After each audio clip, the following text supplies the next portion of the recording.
Halo teman-teman Pipo, kembali lagi di channel YouTube Pipo Hargianto bersama saya Poppy. Kali ini kita akan membuat konten Q&A bersama Pak Pipo nih. Oke, langsung saja kita panggilkan Pak Pipo Hargianto. Halo Thank Pak, you, apa Poppy. kabar? Ya, Thank you, Poppy. Senang sekali hari ini kita bisa ngobrol-ngobrol. oke Pak, sekarang kita langsung mulai aja ya Pak Q&A-nya. Kita masuk ke pertanyaan pertama.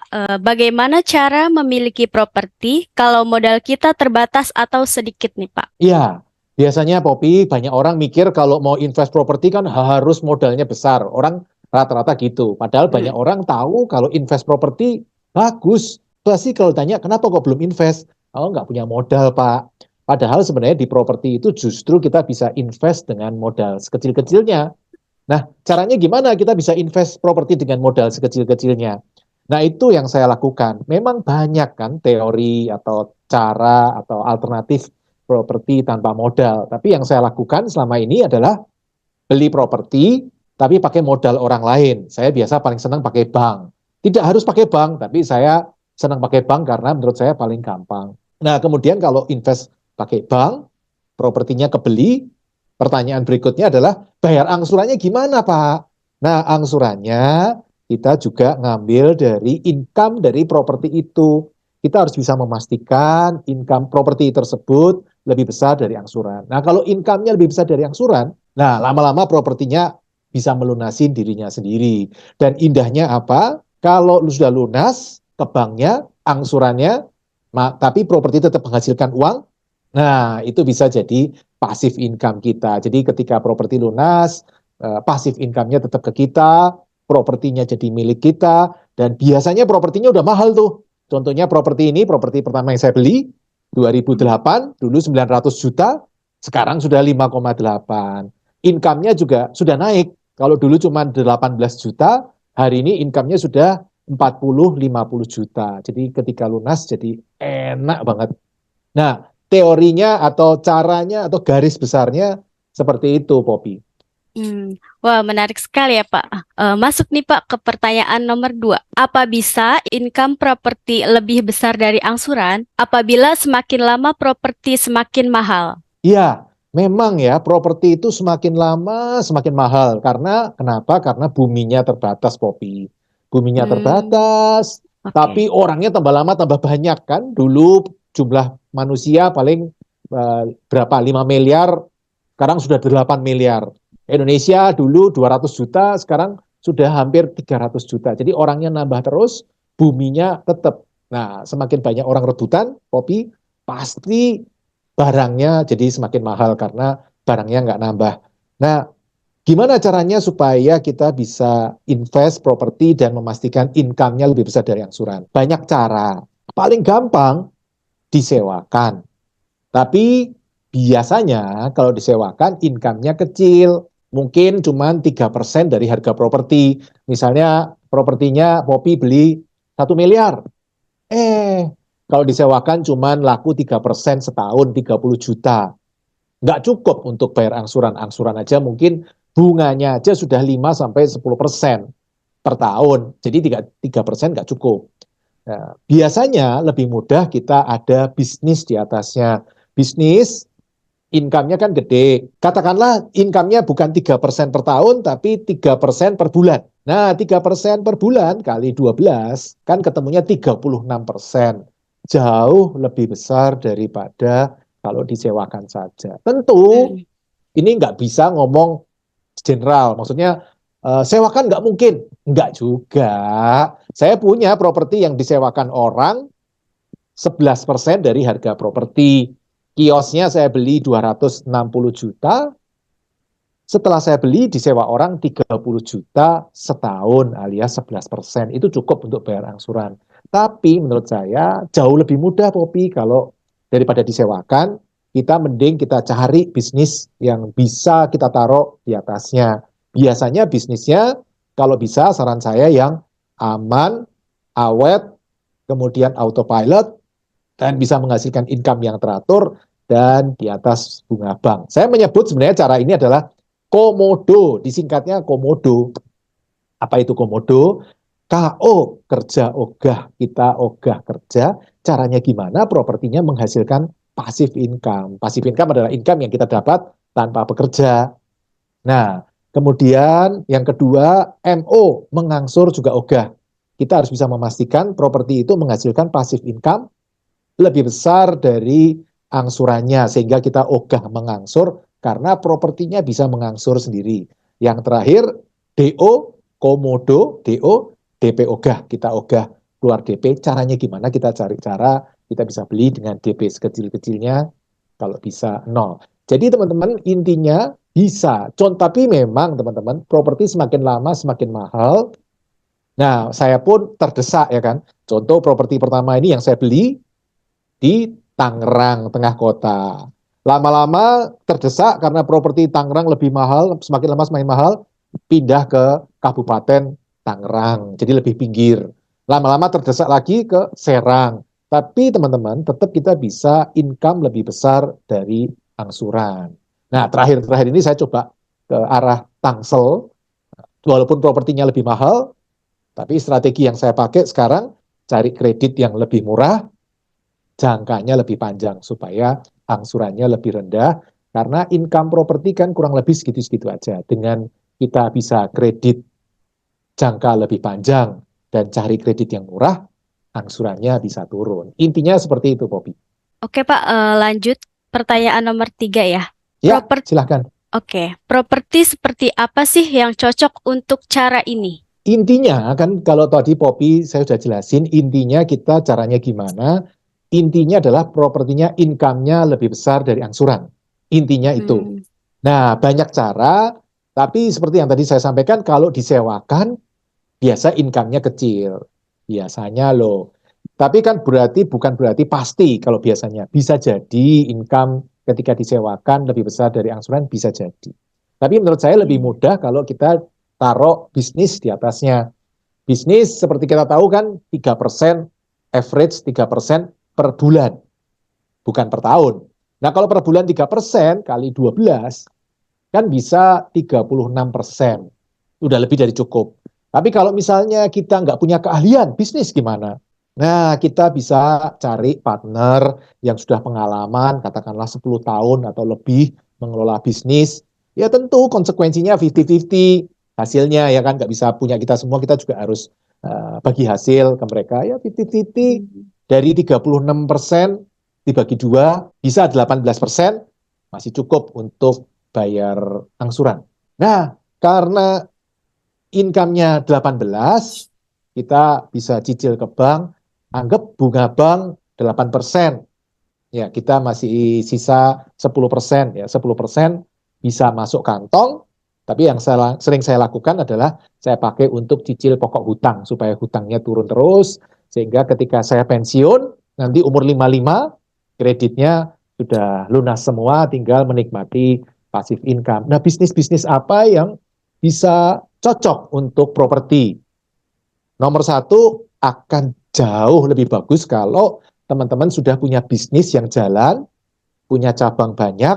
Nah, itu bagus juga dikembangin dengan cara ini.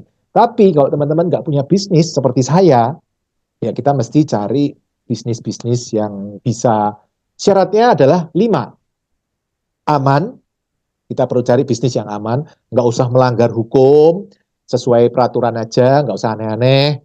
Kemudian awet, kalau bisa 10 tahun atau lebih, karena kita perlu kredit bank itu biasanya cukup panjang untuk properti, nggak bisa cepat setahun, 2 tahun, nggak bisa, karena nilai properti kan mahal, katakanlah 10 tahun. Karena itu kita cari bisnis yang awet 10 tahun. Kalau saya biasanya menghindari kalau ada orang ngomong, oh ini lagi tren nih Pak sekarang. Nah, itu bukan pilihan saya. Saya tidak mencari tren, saya mencari jangka panjang. Nah, kalau Poppy lihat kan bisnis-bisnis saya relatif bisnis jangka panjang.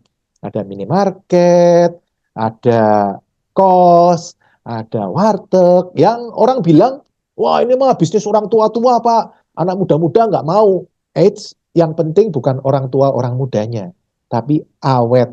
Ya, jadi aman, awet, autopilot. Kenapa perlu autopilot? Supaya bisa punya banyak. Karena kalau harus ngurusin, ya mungkin cuma bisa punya satu, dua, udah stop. Tapi kalau kita bisa autopilot, cari bisnis yang autopilot, nah bisa punya 30, 50, bahkan 100, kita nggak pusing.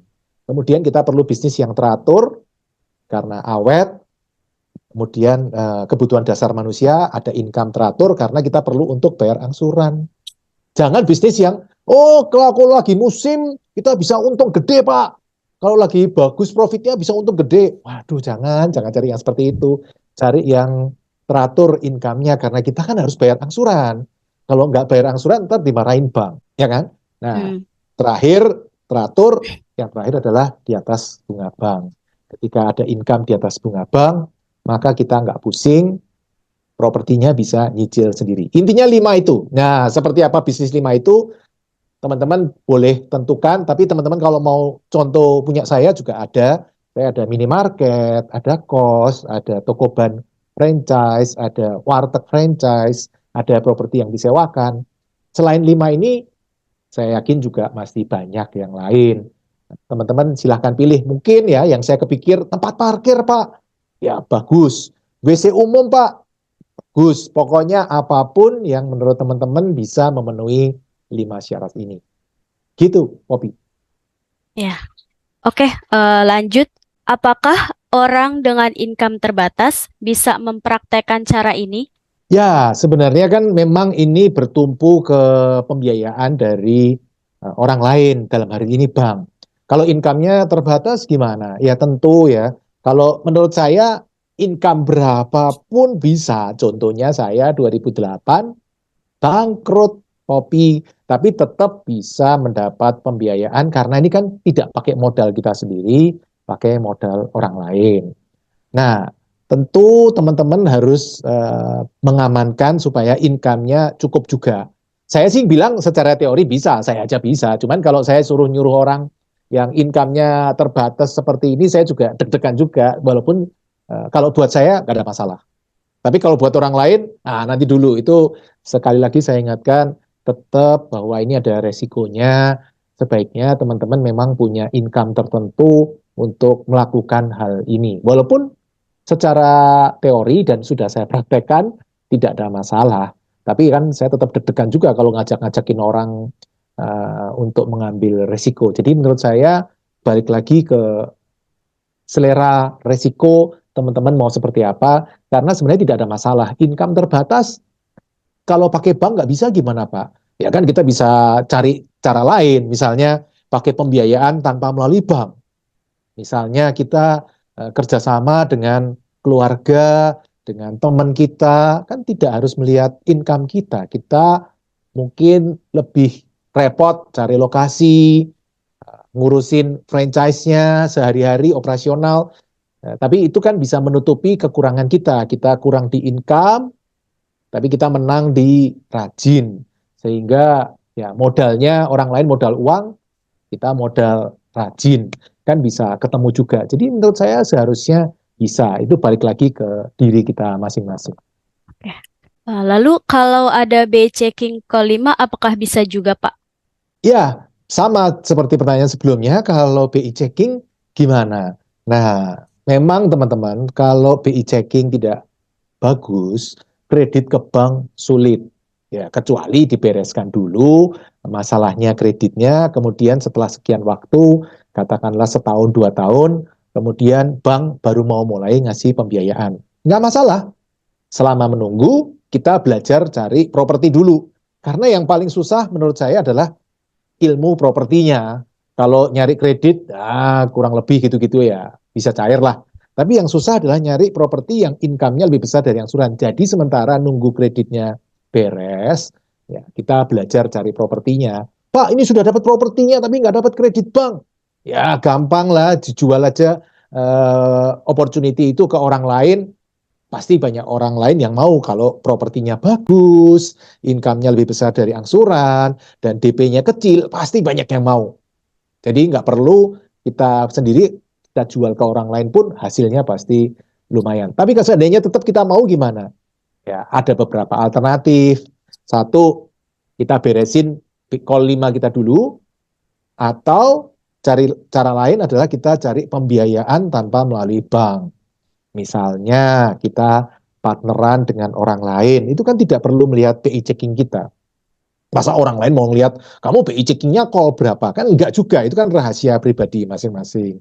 Cara itu bisa, dan selain pembiayaan non-bank, selain kita joinan rame-rame juga banyak cara, ya masih banyak terbuka. Nanti kapan-kapan kita ceritain dah, kalau saya ceritain mungkin 3 hari 3 malam nggak selesai, tapi kita ambil contoh satu cara itu aja. Oke, lalu pensiun bagaimana? Kan sudah tidak ada income, tidak bisa kredit ke bank juga, Pak. Itu bagaimana ya, Pak? Nah, kalau pensiunan gimana? Alternatifnya ada beberapa sebenarnya ya. Tidak harus pakai bank. Jadi intinya ilmu komodo ini kan bukan pinjem bank, bukan ilmu pinjem bank. Intinya adalah kita beli properti dengan modal sekecil-kecilnya.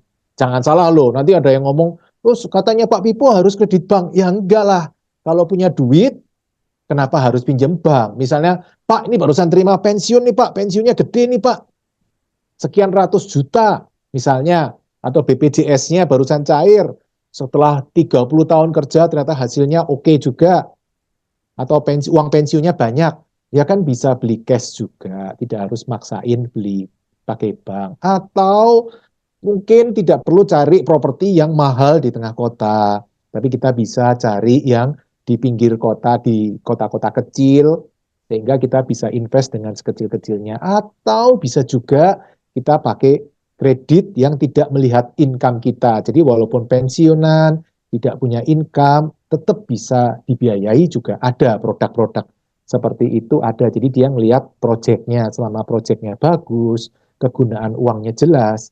Ada juga bank-bank yang mau membiayai proyek seperti itu. Jadi terbuka kemungkinan. Atau bisa juga, pensiunan itu kan biasa networknya udah luar biasa bagus dibanding yang baru masuk kerja. Kemungkinan besar yang sudah pensiun ini networknya luas, teman-temannya banyak, ya bisa bersatu dengan teman-temannya untuk sama-sama invest properti yang aman tanpa harus melalui pembiayaan bank. Jadi banyak cara sih menurut saya. Tinggal selera kita, kemampuan kita untuk menyerap resiko sampai seberapa jauh kita mau menghandle, mengelola resiko itu. Gitu, Poppy. Oke, oke. Pertanyaan selanjutnya ya, Pak. Bank apa sih yang gampang cair untuk kreditnya? Wah, ini pertanyaan yang susah ini, Poppy. Iya. Memang kalau ditanyain bank apa yang cairnya gampang, kok Pak Pipo bisa sampai kredit sampai 100 kredit lebih. Kalau pendapat saya tidak ada bank yang gampang. Bank kalau mau kasih kredit sampai miliaran-miliaran seperti itu, pasti dia juga punya syarat. Nggak ada yang gampang. Tapi kalau kita sering berkumpul, bertemu dengan bank, bergaul dengan bank, memakai fasilitasnya, nama kita jaga, nama baiknya kita jaga, terus kita sesuaikan. Bank itu masing-masing beda-beda. Ada yang senangnya gini, ada yang senangnya gitu, ada yang syaratnya ini, syaratnya itu, beda-beda. Lama-lama juga akan jadi gampang kalau kita sudah ngerti dan terbiasa, dan kita juga punya nama baik di bank. Malah kalau punya nama baik di bank dan bank memandang kita capable untuk diberi pinjaman, oh itu malah dikejar-kejar itu. Biasa akhir tahun gitu ya, September, Oktober mereka kan ngejar target.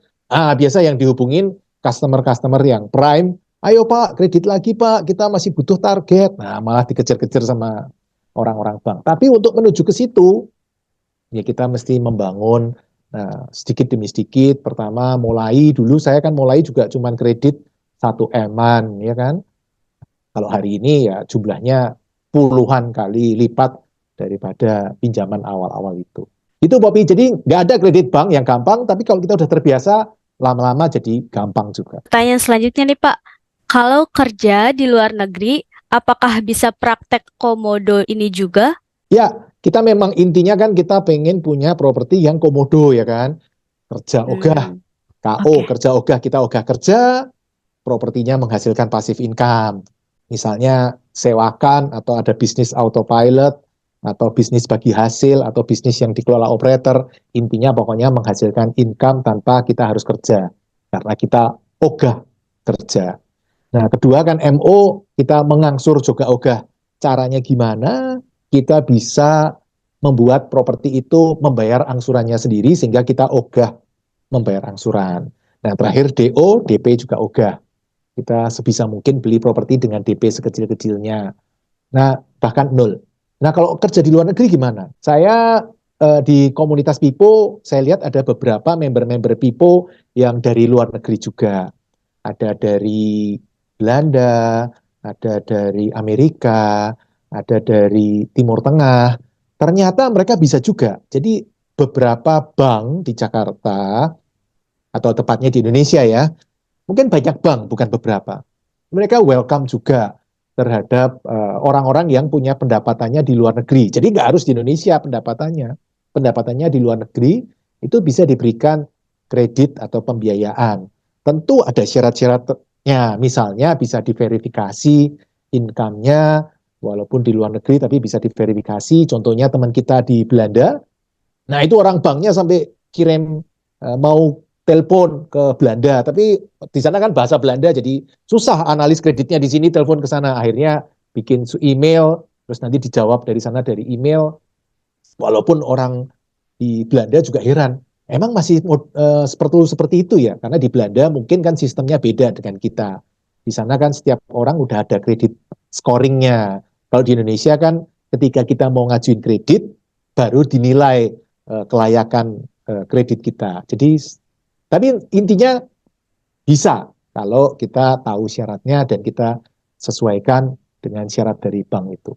Oke, di kota saya kan Pak properti sudah mahal. Apakah bisa komodo juga? Ya, intinya komodo kan nomor dua, MO, mengangsur ogah. Itu menurut saya yang paling penting dari tiga, KOMODO. Nah, kalau yang saya lakukan, minimarket misalnya, minimarket income-nya kan ya segitu-segitu aja. Contoh saya di Jakarta, income-nya minimarket ya segini-segini aja. Sementara harga propertinya, wah mahal sekali. Sehingga untuk membuat income lebih besar dari angsuran, mungkin lebih susah ketika di kota besar. Tapi tinggal di kota besar juga ada untungnya. Kita punya akses ke lembaga keuangan, ke bank lebih banyak daripada teman-teman yang tidak tinggal di kota besar. Nah, solusinya apa nih? Kalau yang saya lakukan, saya memang milih properti-properti yang di luar Jakarta. Jadi di Tangerang, di Bogor, yang intinya lebih murah dari Jakarta karena prinsip yang saya pegang nomor satu adalah income lebih besar dari angsuran. Kalau income-nya minimarketnya segini-segini aja, caranya gimana supaya income lebih besar dari angsuran? Cari properti yang murah dan biasanya itu lebih di luar kota. Tapi nggak ada masalah.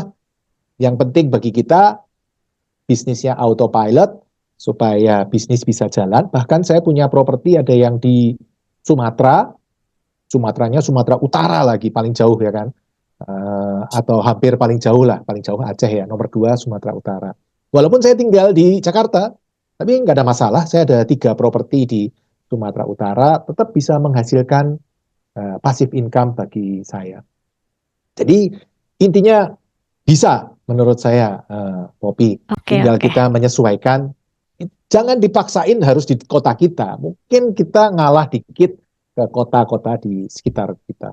Iya, Pak. Yang dimaksud hampir tanpa modal itu gimana sih, Pak? Banyak cara kita bisa mendapat properti tanpa modal ya kan.